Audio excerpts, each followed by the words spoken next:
Lestari dari PMM1 semester 7. Di video ini saya akan menjelaskan tentang teorema 6.2. Teorema interior ekstrim.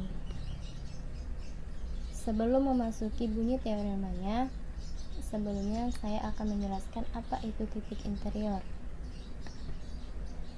Titik interior ialah bisa diilustrasikan menggunakan garis berikut. Jadi ada sebuah garis di mana ada titik A dan titik B. Jadi di luar titik A ini, di luar titik B ini namanya titik eksterior.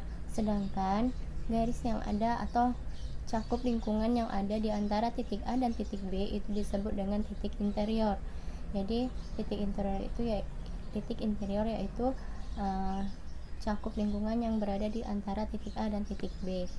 Lalu kita masuk ke dalam bunyi teorema 6.2.1 atau teorema interior ekstrim, yaitu diberikan C titik interior pada interval I dan fungsi f I menuju R mencapai ekstrim relatif. Jika f terdiferensial di C, maka f aksen C sama dengan 0. Pembuktian akan ditunjukkan untuk kasus f memiliki maksimum di C, sedangkan untuk kasus f mencapai nilai minimum relatif di C dapat dibuktikan dengan cara analog. Kita permisalkan f aksen C itu tidak sama dengan 0, maka f aksen C nya itu lebih besar dari 0, atau bisa jadi f aksen C nya itu lebih kecil dari 0. Nah, untuk pembuktian yang pertama akan kita buktikan bahwa f aksen C nya itu lebih besar dari 0, maka ada persekitaran dari C, misal V subset dari I yang memenuhi fx kurang fc per x kurang c lebih besar dari 0 untuk setiap x elemen V dengan x tidak sama dengan C.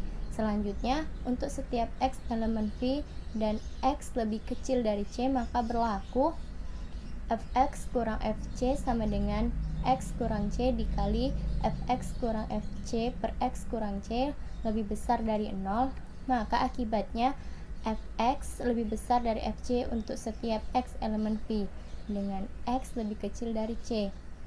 Maka hal ini kontradiksi di C dengan asumsi bahwa f mencapai maksimum relatif di C.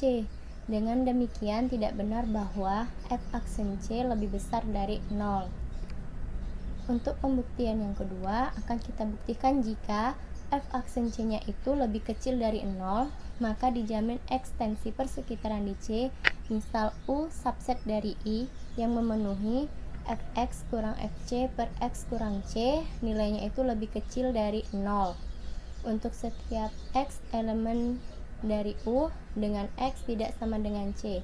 Untuk setiap X elemen dari U dengan X lebih kecil C maka berlaku Fx kurang Fc sama dengan X dikurang C dikali Fx kurang Fc per X kurang C nilainya lebih besar dari 0. Maka Fx lebih kecil dari Fc untuk setiap X elemen dari U dengan X lebih kecil dari C. Hal ini bertentangan dengan asumsi bahwa f mencapai nilai maksimum relatif di C. Oleh karena itu, tidak benar bahwa f aksen C lebih kecil dari 0. Mungkin itu aja penjelasan mengenai teorema interior ekstrim.